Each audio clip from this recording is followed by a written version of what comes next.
Hello and welcome to our webinar hosted by the Federal Reserve Bank of Philadelphia's Community Development Studies and Education Department. Our topic today, Keys to Financial Success, Features and Effectiveness.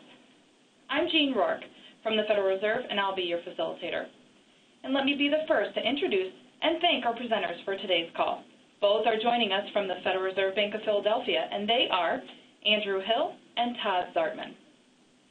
Before I turn it over to our presenters, though, let me turn to our second slide to review a couple of session logistics. You may have noticed that the webinar tool offered the option to listen to the audio through your PC speakers or over the phone.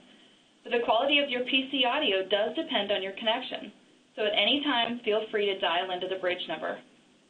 Also, you can always resize your browser to make the slides a bit larger.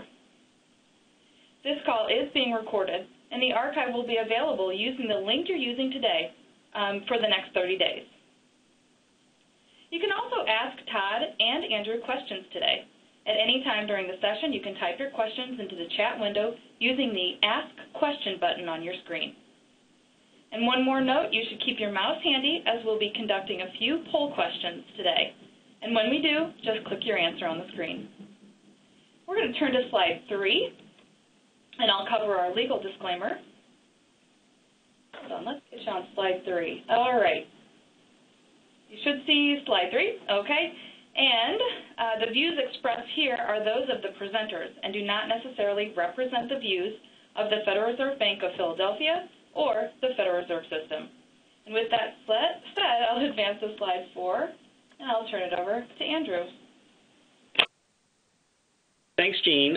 We really appreciate the opportunity to talk with everyone today about one of the best programs that we have here at the Philadelphia Fed for helping students to better understand personal finance. So this is one of the centerpieces of our economic and personal financial education program, and we're really excited to be able to share the information about this program, about its features, as well as our research findings using data from students who have been taking courses based on this model. So today, we're going to talk about the features of the program. We're going to give some examples of Keys to Financial Success lessons and show you just a little bit about what they're like.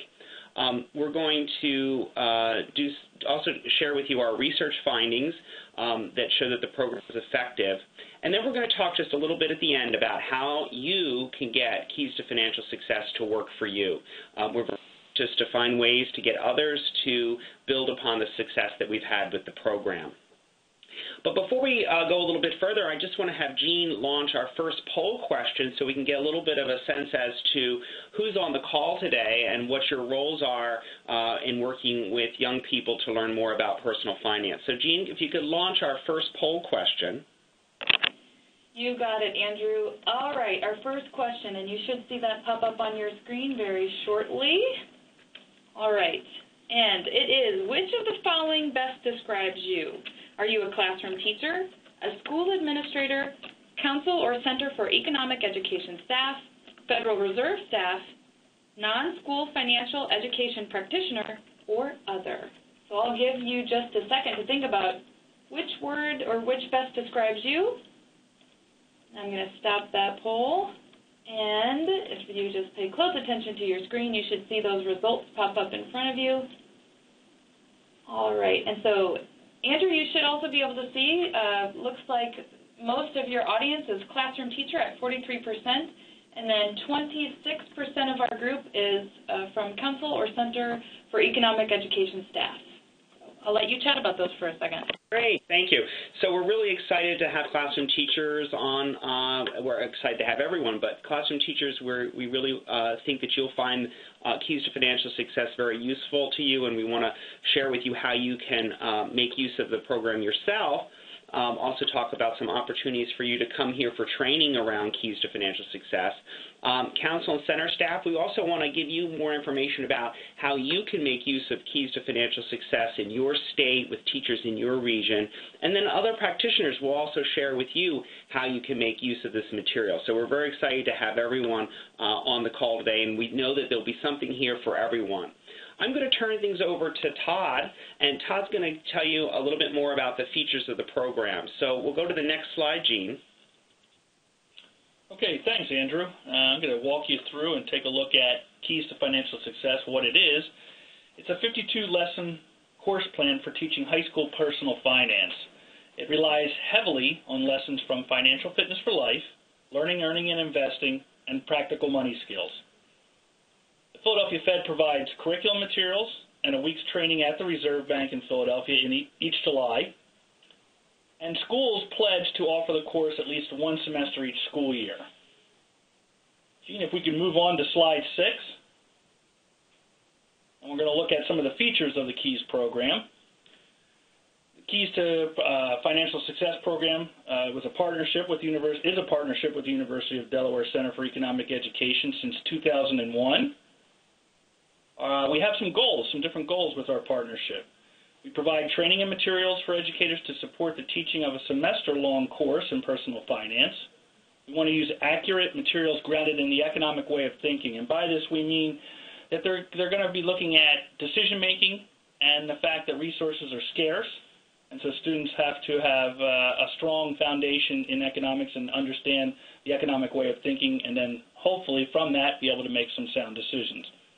We also want to be able to provide flexibility for teachers to use the materials in a variety of classes. So we've had teachers who are in family and consumer science, business ed, social studies, mathematics, and so again, a real variety of classes it's being taught in. To assess, the other thing too we wanted to be able to do as one of our partnership goals was assess the program's effectiveness with pre and post testing, and later on Andrew will be talking about that and how important that has been for our program. If we can move on to slide 7, the course covers 9 themes, and so we have those themes up on the screen, and so we have them in this order. Again, there is some flexibility to the way you can deliver the lessons to your students, but we do feel it's kind of important to look at this order and maybe use this order as your way of delivering to the students, because again, goals and decision-making being a very, very important part of the curriculum and the program itself. Our research using pre- and post-test scores indicates that students who take the course, on average, increase their personal finance knowledge. We want to move on now and kind of look at the multiplier effect on slide 8. And we have a graphic coming up.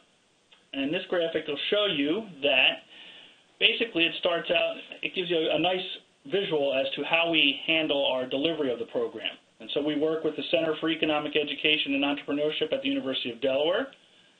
We train, Andrew, myself, Barbara Emery from the center. We train teachers, and in the past we've trained 351 teachers.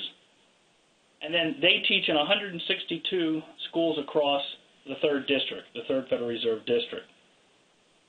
Through that, they're able to reach, or through that we're able to reach, along with their help, obviously, in their work, over 10,000 students annually each school year in Delaware, New Jersey, and Pennsylvania. Moving on to slide 9 is a real nice visual of where the schools are located that are participating in the KEYS program. And so you can see here the 3rd district, the 3rd Federal Reserve District. We have Pennsylvania, New Jersey, and Delaware. And you can see that the concentration falls heavily along the I-95 corridor. It's easy for these folks to get to the training at the Reserve Bank during the summer. But we can also see that we have quite a few folks from a distance, and we're very proud that they come in and get the training and are able to then deliver the KEYS curriculum to their students. On slide 10, Andrew put together a great graphic that really shows you in a visual way how the KEYS curriculum works. And so if you look on the left-hand side of your screen in a blue box, you'll see that we draw from Council for Economic Education materials to start out with our program.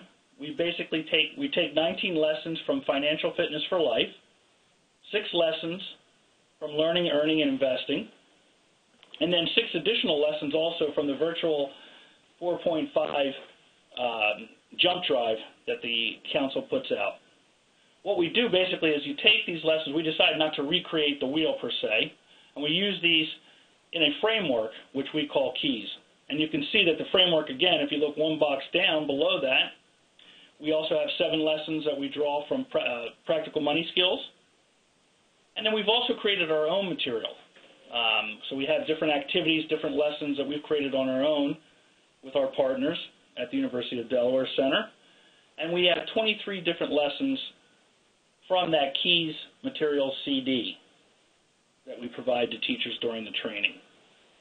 And all these lessons, activities that we've put together in this framework of KEYS, this curriculum package, are basically looking at taking the approach of a pedagogical content knowledge. So when we train the teachers here at the Reserve Bank, we're not just training them in the content, and we're not just training them in methods as far as delivering the content.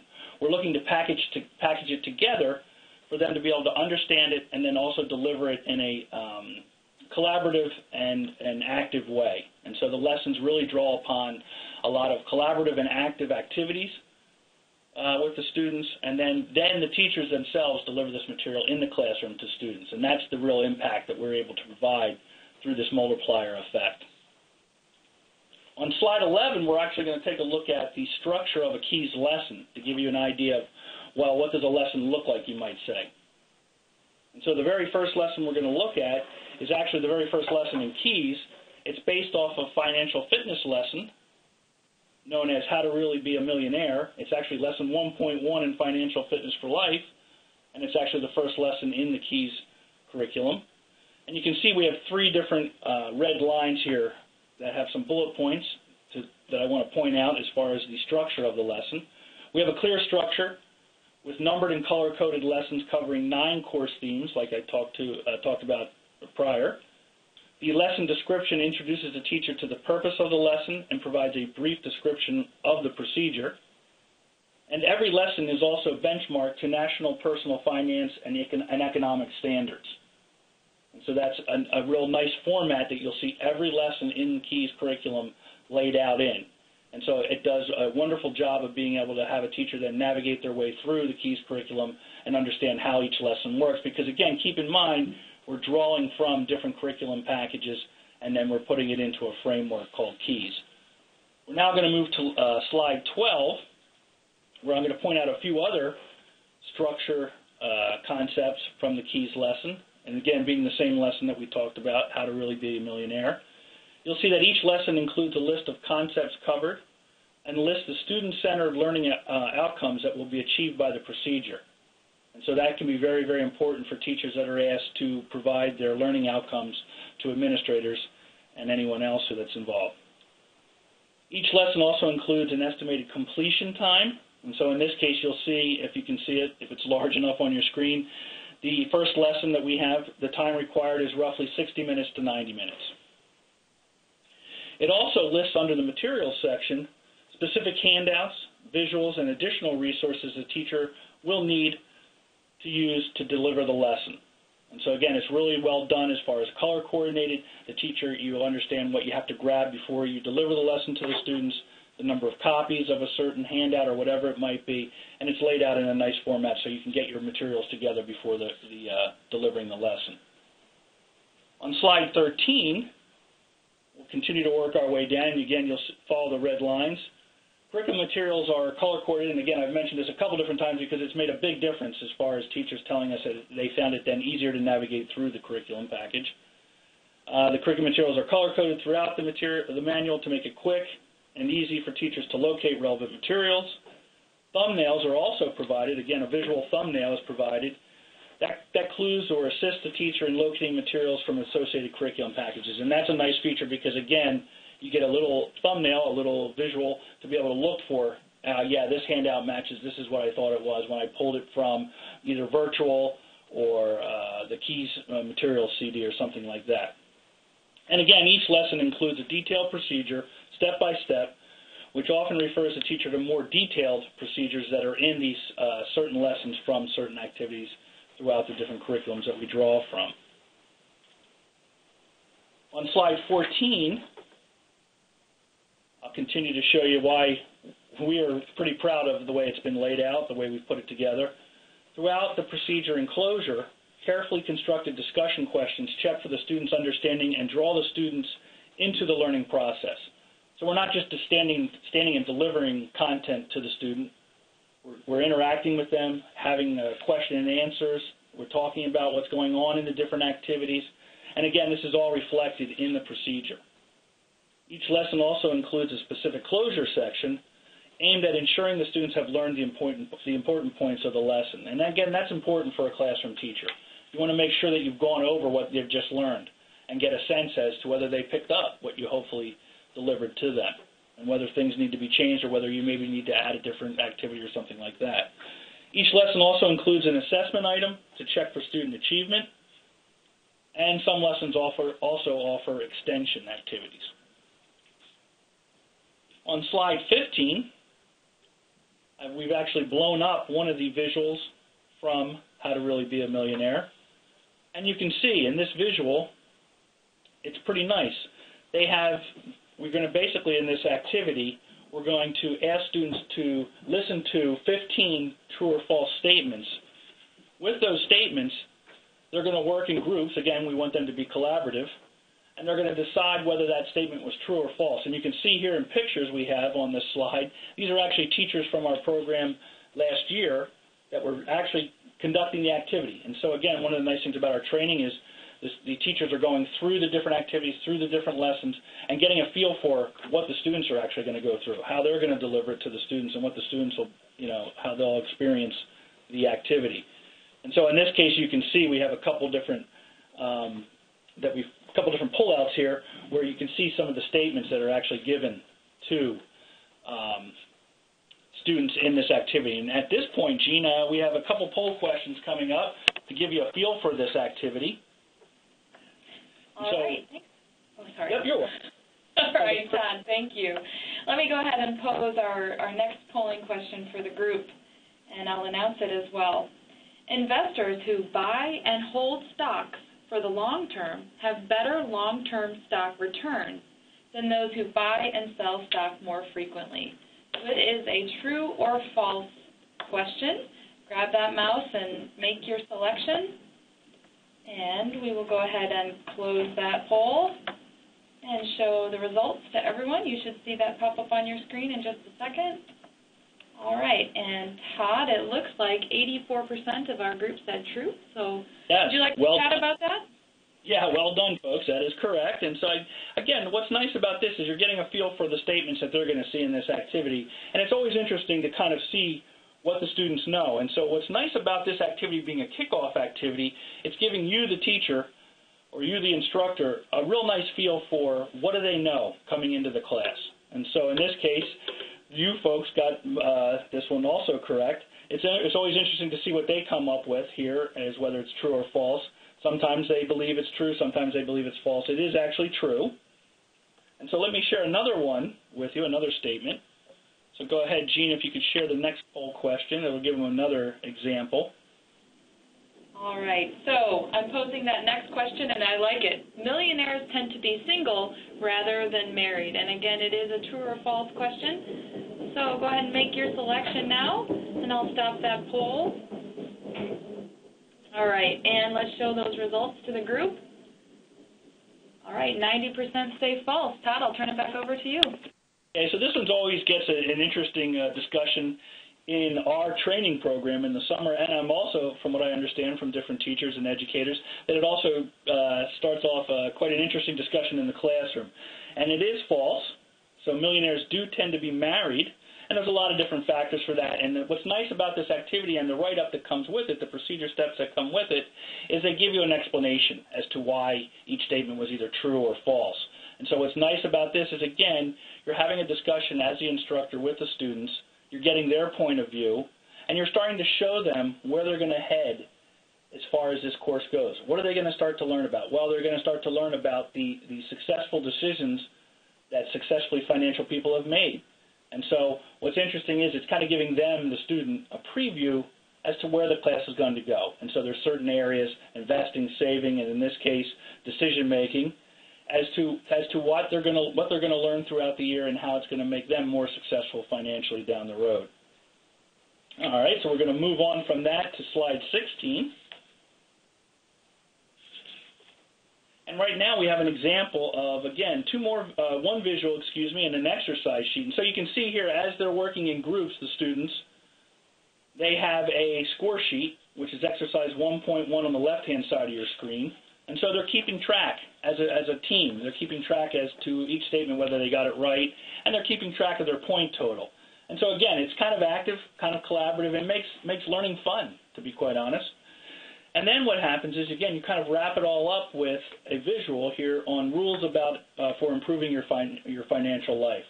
And we always like these because, again, as much fun as it might be to go through the activity, through the actual exercise of true and false, we want to bring them back through closure and show them, well, what did you just learn, and where are we going to take this information that you just learned? How are we going to use it further on down the road in the course to get you to learn more and more about these different areas or these different themes? And so you see some of the things they have on the list of the visual: get a good education, work long, hard, and smart, learn money management skills, spend less than you could spend, save early and often, invest in common stocks for the long term, and gather information before making decisions, that being a very, very important one. And again, a lot of times folks say, oh, these seem pretty straightforward or they seem pretty obvious. Well, you know, again, anytime you've dealt with students, and I've dealt with students in the classroom, you realize that they don't always realize this. But what this is doing, again, right off the bat, is introducing them to some of the concepts we want them to understand. On slide 17, we're going to look at another lesson example. This one comes from Keys 3.3 lesson. Okay, it's called Uncle Sam Takes a Bite, and it also originally comes from Financial Fitness for Life. In fact, lesson 7, and it's visual 7.1 in that lesson. And you can see on this one we're not only just doing active and collaborative learning, true and false, that kind of thing. We're also going to be doing some of the nuts and bolts of personal finance. And so in this case, we're looking at Nicole's W-2 and wage and tax statement. And so Nicole's going to understand what a W-2 is, what information it provides her, and then how she's going to use it in her tax return. And so we'll move to slide 18. And I mentioned Nicole's tax return, and you'll see here that slide 18 shows visual 7.2 from Financial Fitness for Life, which is used in the third lesson in the Keys curriculum. And this shows Nicole's form 1040 Easy. So again, she's going to use that W-2 form. We're going to go over the information with her as far as to how to read that and what to take from that. And then we're going to apply it right into her actual tax return 1040 Easy form. And so again, kind of the nuts and bolts. They're going to learn how to fill out the tax form. They're going to learn what are some of the withholdings, what do these mean, these deductions that I hear about, that kind of thing.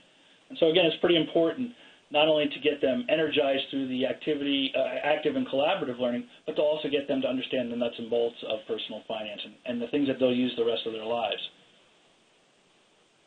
Looking at slide 19, it's that dreaded federal tax table. And again, we're going to walk them through in this lesson how to read the tax table. What do these numbers mean? How do they use these numbers then also in the 1040 Easy form? And so you can see it's pretty elaborate. It's pretty it delves down pretty deeply into some of the nuts and bolts, which is important. We also not only just look at her tax form, but if you look on slide 20, you'll see that we also look at Jack's completed 1040 Easy form. And so it's going to show a couple different examples, how everybody's tax form is not the same, and how everybody's W-2 is not the same. And so again, we have this compare and contrast type situation. On slide 21, there's Jill's completed form. So again, you get the real idea that, again, they're going to walk through this step by step, which is great. Our third lesson that we want to look at or highlight from Keys is on slide 22, and it's Keys 2.4, which is going to pull from Financial Fitness for Life, Lesson 6, and it's entitled, Why Some Jobs Pay More Than Others. You know, and what's nice about this is I've dealt with in the first two lessons, one of them being nuts and bolts, the other being a lot of active and collaborative learning. This third lesson we pulled out to show you as an example of something that includes a lot of informational text. We want the students to start to read. We want them to address the Common Core and meet the requirements of the Common Core state standards. And one of the things that they're required to do is read informational text, or be reading at least 80% of their reading should be informational text. And so you'll see that we have lessons and activities in Keys that we've pulled from Financial Fitness for Life that are going to deal with a lot of informational text. And in this case, they're looking at why some jobs pay more than others, where they have a reading, and so they go through it, and they take a look at that reading, and it deals with human capital. And then if we switch over to slide 23, you'll see that they have a table, that they have to digest the information from the table, take that information from the reading, look at the table, compare and contrast also, and take that information, again, a real Common Core type activity, and take that information and apply it to then some questions. And if you see on slide 24, we actually have a handout where they're going to answer questions that they've pulled from the reading that they just conducted and from the table that was provided to them. And so again, pretty challenging as far as an informational text goes. And again, the nice part about it is, as a teacher, as an educator, if you're asked to address the Common Core state standards, you can point right to this lesson in Keys and be able to say, yeah, we've read some informational text, we've used informational text, we've pulled information from it, and we've answered questions. So again, a wide variety of types of lessons that we've used in the Keys curriculum, and that's what we feel the real strength of Keys is. We have the active and collaborative learning activities, we have the nuts and bolts activities for personal finance, and then we also are addressing Common Core state standards with the informational text. And at this point, I'm going to switch it over or hand it over to Andrew. Okay, thank you, Todd. I wanted to just reiterate a couple of things that Todd had said, and one of them is I want everyone to make sure they understand that Keys to Financial Success is a model for bringing together those curriculum resources that Todd showed you. So we're taking what we consider to be the very best materials that are out there in terms of personal financial education, largely produced by the Council for Economic Education, and we're aggregating those then into a semester personal finance course. So those lessons that have been produced by the Council are largely available to be used standalone, so teachers can make use of them in any ways that they want. We've built this as a semester course. So we have put those great materials together and then also added from some additional places to augment it in order to create an entire semester plan. And we provide the curriculum materials from the Council for Economic Education to the teacher via that Virtual Economics 4.5 thumb drive. Jean, I was just wondering if we take a break here just for a second to find out if there's any questions that have come in. All right, Andrew, sure. Let me check to see if any questions have come into our chat box, and it doesn't look like we have any yet. But as a reminder, all you have to do is click that Ask Question button on the webinar screen, and I can get your question queued up for Andrew and Todd. So back to you, Andrew. You know, Jean, one of the questions that folks often ask is about textbooks and whether there's any type of textbook that has to be purchased to use this program. And the answer to that is that there is no textbook.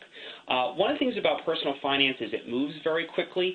Financial markets change. The issues that are facing kids can potentially change quite quickly. And so what we did, we really wanted to build this so that there was no textbook investment. Teachers are making photocopies of material that's available from the curriculum materials that we provide them, and then students are putting those materials together into a portfolio. The nice thing about that portfolio model then is that the students can then take that portfolio with them after this class.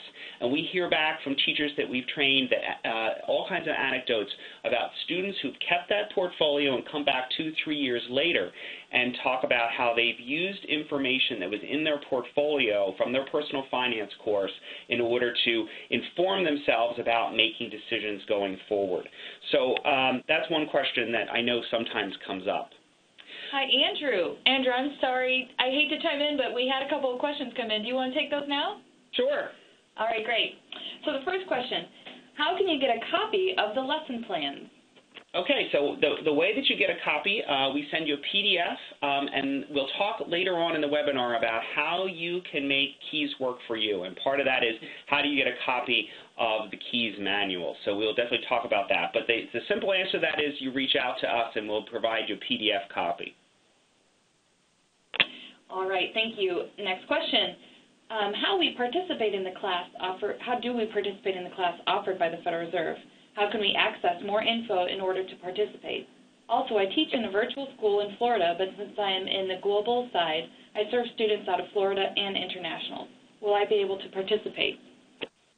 So the answer is yes, you certainly can come here and participate. And again, I'll give more information at the towards the end of the webinar today about how folks can get access. But we would absolutely love to have folks from anywhere within the country who want to come here for training.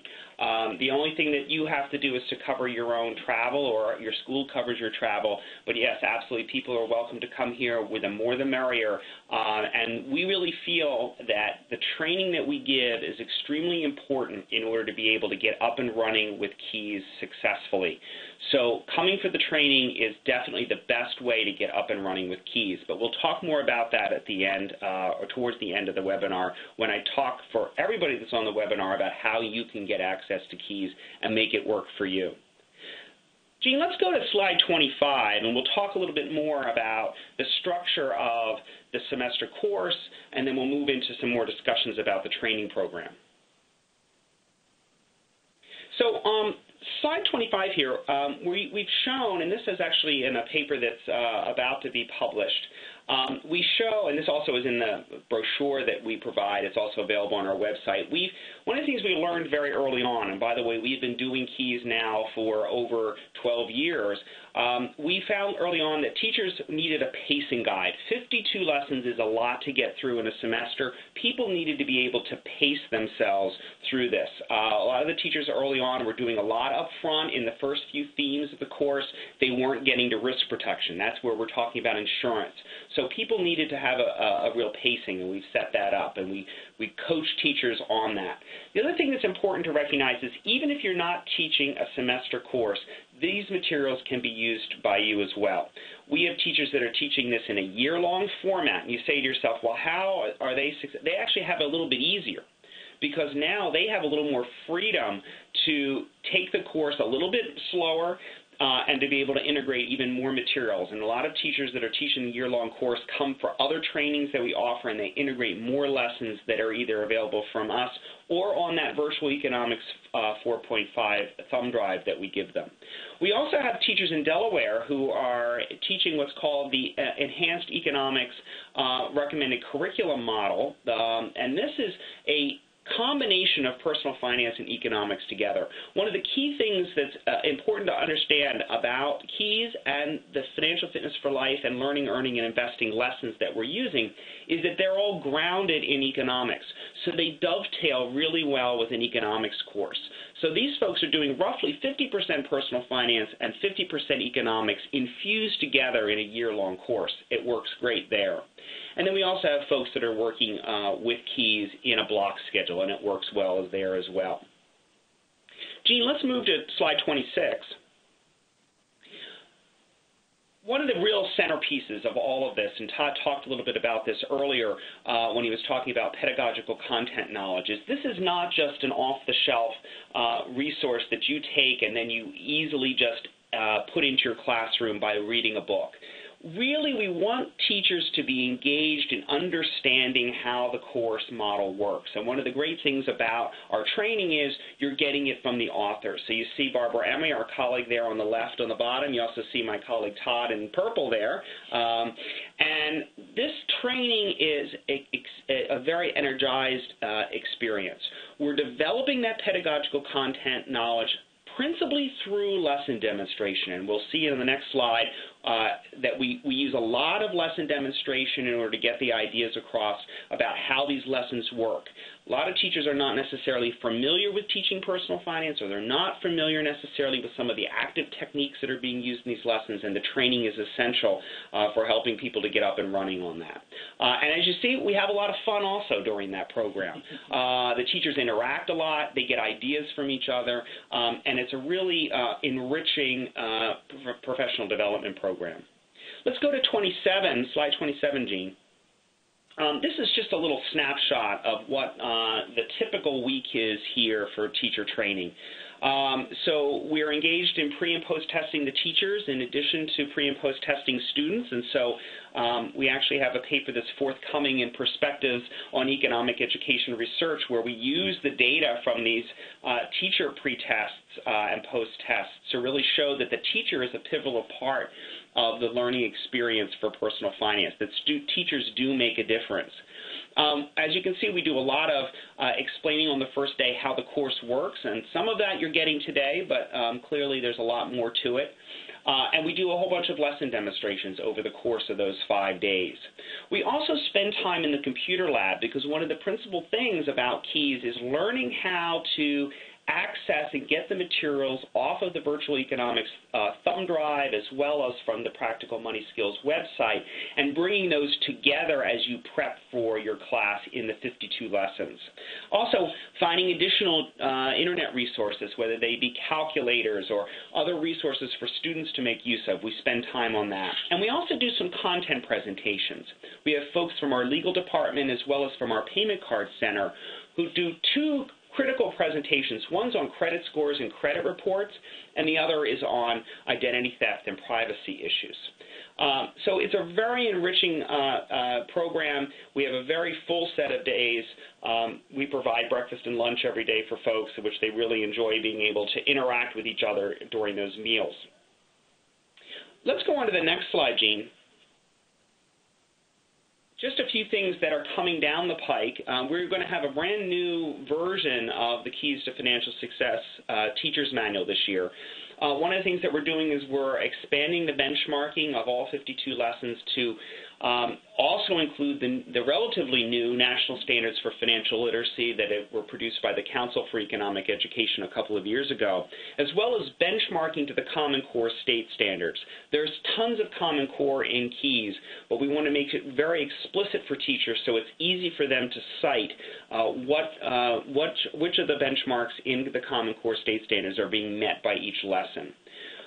The Council for Economic Education a couple of years ago came out with a new version of Learning, Earning, and Investing. This new version of KEYS will reference those pages in the new version of LEI. We're also going to add some lessons on student loans. This is a perfect example of how KEYS morphs over time in order to address the new needs and new things that are coming out. So we know that there's much more need that's recognized for making sure that kids understand before they leave high school, understand how student loans work, et cetera. So we have some new lessons that we're going to be adding to the appendices that we're going to ask teachers to also integrate into their KEYS courses. And then also this year, we're going to have online access to the lesson materials so that you'll be able to, instead of just having the lesson manual, you'll also be able to, the teacher's manual, you'll be able to go and access those through a course management system where we also hope to have chats where people can ask questions, teachers can exchange information amongst themselves about how they're teaching KEYS. So this is a new and exciting resource that we expect to have up and running by the time our July training comes along. We're also producing 10 new videos this year that describe KEYS and its features that we're really excited will be able to come out in winter of 2016. So we're very excited about that as well coming down the pike. So, Jean, let's turn to slide 29. We will actually go ahead here and start our discussion about what our research shows. So let's go to 30 also, Jean. So we have been conducting research into the effectiveness of our program for quite some time. We've been pre- and post-testing students from the very beginning, and we've used the Financial Fitness for Life high school test. This is a nationally normed test. It's been widely used in personal finance research, and the important thing here is that it is exactly correlated to the Financial Fitness for Life lessons that we're making use of so extensively in the KEYS program. So in our paper, and this is with my colleagues Carlos Asarda and Bonnie Mazeros from the University of Delaware, this paper, by the way, was published in the International Review of Economics Education last year. We used students from, and these were just students who had taken the course as a semester course from 2011-2012 academic year and the 2013-2014 academic year. Now, Todd already teed up the fact that our students gain significantly in their personal finance knowledge as a part of taking a course from a KEYS trained teacher. But I just want to bring up a poll question here, Jean, and ask folks how much they think our students gain as a result of participating in this program. Great, thank you, Andrew. And our participants should see that poll question now, and I'll announce it. By how much do you think an average student in a KEYS course increases his or her personal finance knowledge between the pre-test and the post-test? And your options are 10%, 20%, 40%, or 60%. So hopefully you have just a couple of seconds. I'll give you a couple of seconds to respond to that and make your choice. I'll go ahead and stop that poll for now and show the results to our group. And Andrew, you should have seen those results pop up on your screen as well. It looks like 47% of our participants say that they would increase their knowledge by 60%. So I'll stop that poll and turn it back over to you. Okay, and the majority is correct. So let's go to slide 31, and I'll explain a little bit more. So here on slide 31, you actually see, and this can be a little bit confusing graph, so let me explain very carefully. At the top of the graph, you have a green and a light gray bar. These are pre-test results, or a pre-test and a comparison. And so the green number is the pre-test for our students. So on average, they got 41.5% of the questions correct. This is a hard test. And then you see in the bottom half of the graph, post-test results and a comparison. So our post-test results are 66.84% correct on average at the post-test level. So you see if you take 66.84%, you subtract 41.5%, and you divide that by 41.5%, you get over a 60% gain from pre-test to post-test. So our students are gaining, this is a very large gain. If you look at the literature that's out there, even using the Financial Fitness for Life test, and there's both test results domestically as well as internationally, our students gain the most. Now that makes sense. Our students are getting a semester-long intervention. Let's just talk about the comparisons. So when the Financial Fitness for Life test was normed, the test was given to a cohort of students who did not have any personal finance. We call those the Without Financial Fitness for Life group. And then it was also given to a group of students who received the Financial Fitness for Life lessons and then were given the test. So we can compare the students who had no financial literacy, we can compare those students to our pre-test students. These are students who have not yet had any personal finance. And you'll see that the comparison group did slightly better than our students did at the pre-test level. You also see that the students who just got Financial Fitness for Life, they, on average, scored 56.04% correct. So you can see that our students are outpacing then the students who got just Financial Fitness for Life. So we're extremely proud of our teachers in our program. They are significantly increasing student achievement, student knowledge in personal finance. And again, this is published in my paper with Carlos and Bonnie Mazzeros. Jean, let's move on to the next slide. That's slide 32. So one of the things that's important to recognize is that within the Financial Fitness for Life test, there are 4 major categories or standards, and these correlate to the National Jumpstart Coalition's first set of standards that were published back around the turn of the millennium. And you might say to yourself, well, why are you using those? They've updated the standards. Well, the test was correlated to that because the test was written back just shortly after that time period. So there's a set of saving and investing questions, there's a set of spending and credit questions, there's a set of money management questions, and a set of income questions. And you'll see, and I've only put on here our pre-test scores, which are in green, our students' post-test scores, which are in yellow or orange, and then the dark gray is the students who have just had Financial Fitness for Life. And so you'll see, again, our students are coming from a relatively low level in each of these standards and gaining to much greater than 60% for nearly all of these standards. So again, we're very proud of these results. They show consistency across different topic areas. Jean, let's advance to 33, and I'll just give you a little sense of the types of questions that are there and how students perform on them. So there are the test is boiled down even further into the concept level. And I'm going to show you two different concepts. One concept that students struggle with, and they still struggle with after having had keys, even though they make tremendous gains, and this is one of them. This is on saving and investing. And you'll see there's two questions there. Question 21 is, what is the opportunity cost of letting your interest compound in your savings account instead of withdrawing the interest as it's earned? So here it's a combination of not only understanding the concept of compound interest, but also understanding the concept of opportunity costs, which is an economics concept, and it's taught in KEYS and it's taught in FFL. The answer is less money for your current purchases. The second question that combines into this overall score for this concept area is 23. Beginning to save while you're young is recommended by financial experts because it, and the answer is, lets compound interest work in your favor, by earning interest on interest. So you see our students get only a little bit more than 20% of them are getting this correct, the combination of these two questions.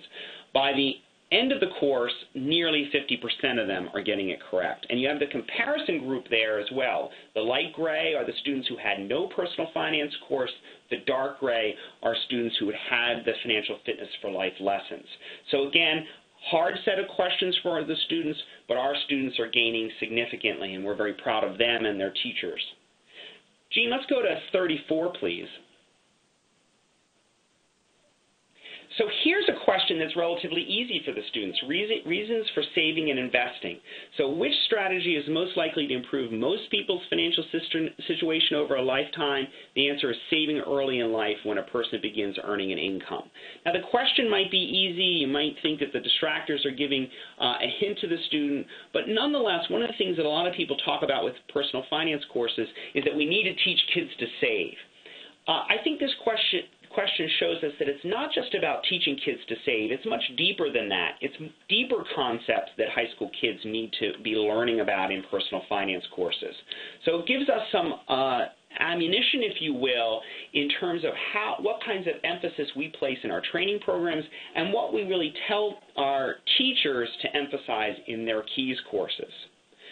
Jean, let's go to 35. So what did we learn? So let me just summarize. We've learned that KEYS to Financial Success works. We've learned that our training and materials matter. And then we've gotten this set of metrics which we are now using to fine-tune our training to improve student outcomes. And so what we hope to see happen is over time, through successive cohorts, some of these areas will improve over time and that our students will get stronger in their ability to understand the personal finance material. So we're hoping over time to grow those gains more than what we saw in the cohorts from a couple years ago. Jean, let's go to 36.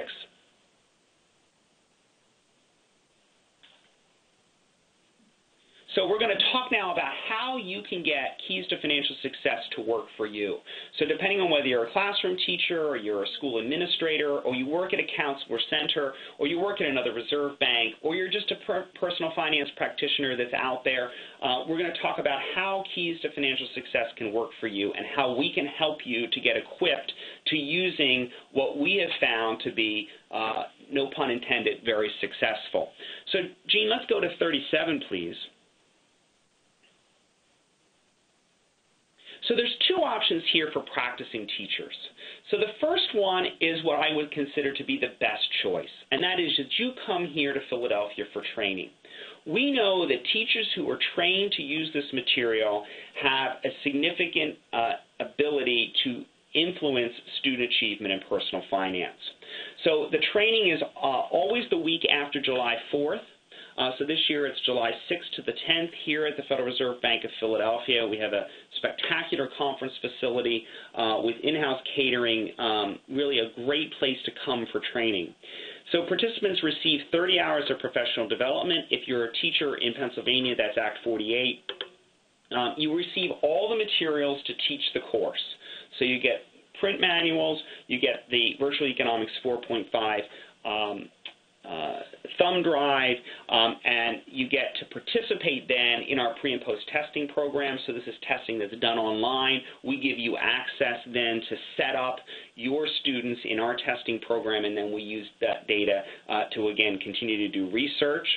And then you also get the ongoing support from our staff here. So if you have a question that comes up in the curriculum and you need some help figuring out where something is, you can certainly email Todd, and he helps you to get up and running on that.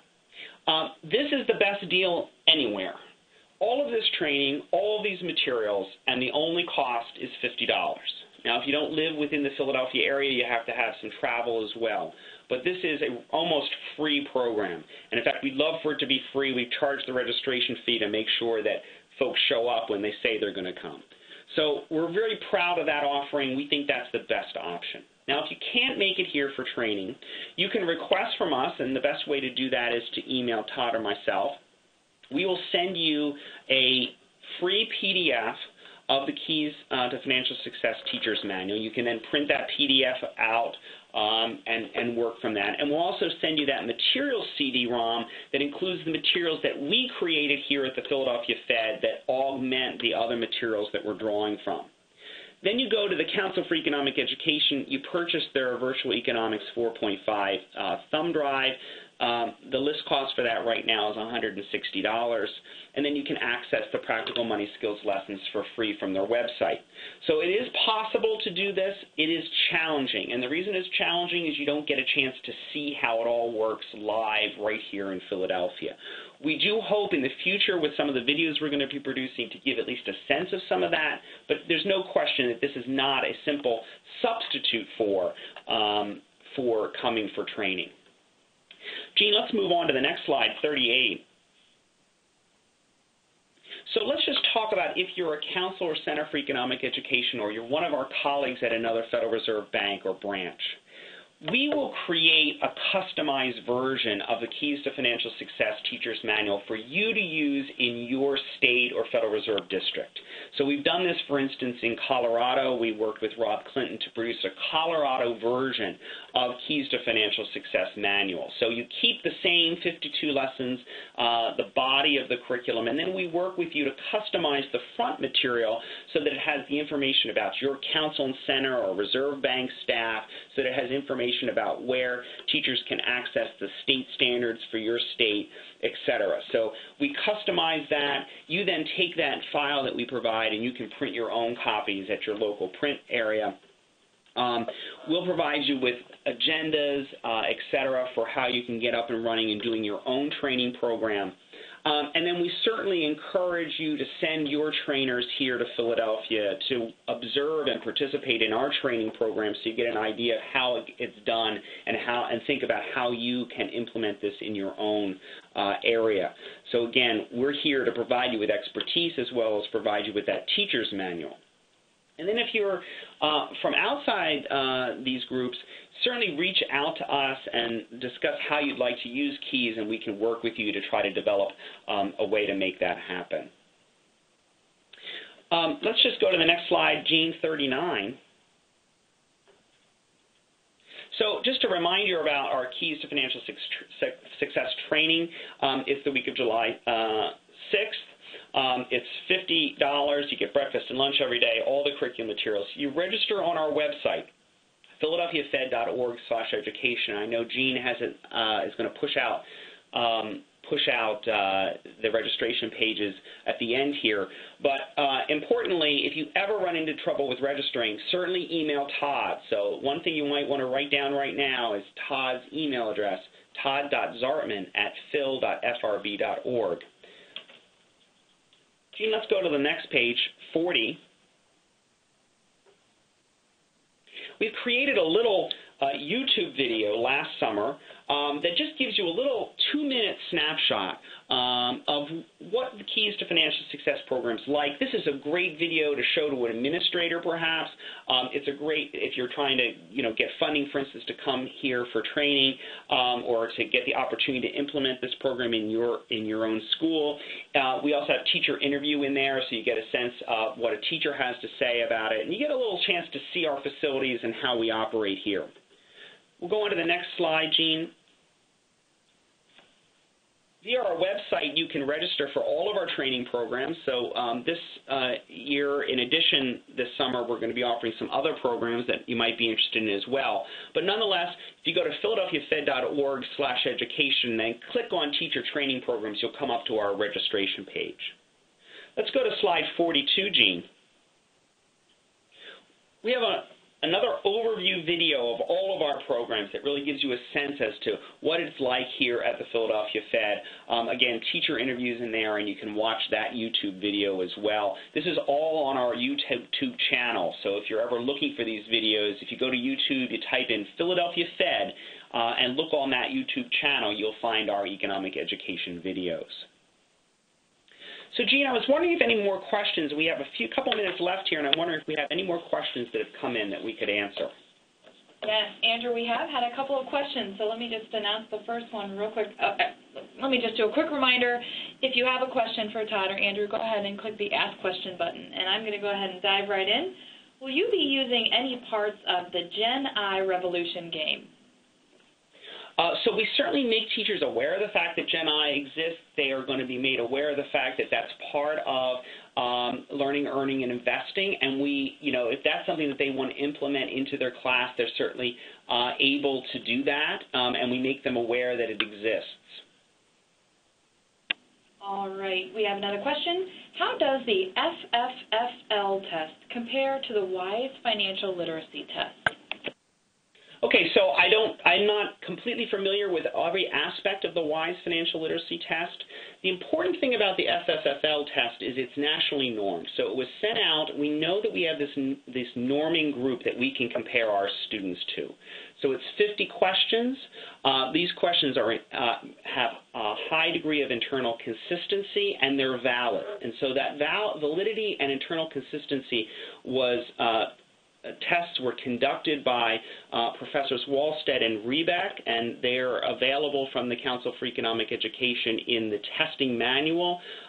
So one of the primary reasons we're using this test is that it's an extremely high-quality test that is correlated exactly to the material that we're teaching in Keys to Financial Success.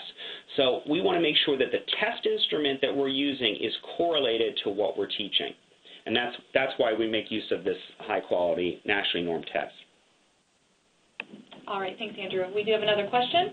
Will either one of you be in Florida for the CEE National Conference with additional information if we cannot make it to the training in Philadelphia? So we are doing 2 sessions at the conference in St. Petersburg. So the answer is yes, absolutely. We're presenting a research paper that actually compares our year-long and semester students. We're presenting that in one of the research sessions. Now, that'll only be a 20-minute presentation. But we're also doing a session on Saturday with our colleague Bonnie Mazeros, and it'll be very similar to this presentation. We will be talking about how Keys works and how you can get access to it. So it's not going to be a mini training, of course. We're not able to boil 30 hours of professional development training down into an hour session. But we will be there. We always make it to there, and we will be having our full session on Keys as well as presenting more research on this program's effectiveness. All right, Andrew, I do have one more question that I want to squeeze in before we close out our session today. The question is, do you have plans to collaborate with Fed personnel in other districts to offer the training on-site in each district in the future? So we are very anxious for other Federal Reserve banks as well as for councils and centers for economic education to take up our offer for us to help to equip them to be able to deliver this training. And by the way, I should mention our colleagues in both the Fed system as well as in the Council and Center network are superb trainers. They have tremendous experience. They have tremendous experience working with FFFL. And so the only thing I will point out is that just like councils and centers make decisions about what they're going to implement, so do my Fed colleagues. So each of the 12 reserve banks have their own economic education program. They all do their own types of things. We do collaborate on many different programs and make use of materials, but currently none of the other reserve banks are offering this program at their local reserve bank. So again, that might be something that folks want to email us and interact with us offline about. But again, we're very anxious to be able to share this with other reserve banks. All right, thanks, Andrew. We have reached our time. We're just 1 minute over, but I want to give you a chance to make some closing remarks if you have some today. So we really thank everyone for participating. Again, we're here to help. We hope to see teachers here at our training this summer. So if you're interested in doing the training, coming for the training, go out and register on our website for that training. If you're at a council or Center for Economic Education or another reserve bank, please reach out to us. We're very interested in finding ways to work with you. And as well, other practitioners out there in the field of personal finance, if you're interested in getting more access to KEYS and working with that program, reach out to us so we can talk some more. All right. Thank you so much, Andrew. Hopefully our participants noticed I pushed out a couple of URLs to you, so those will be easy to access after our call is over. And one of those links was a survey for today's session, so please feel free to fill out that and feedback so we can get that to Andrew and Todd. I'd like to thank you for joining us, and a special thank you to Todd and Andrew. Have a great day.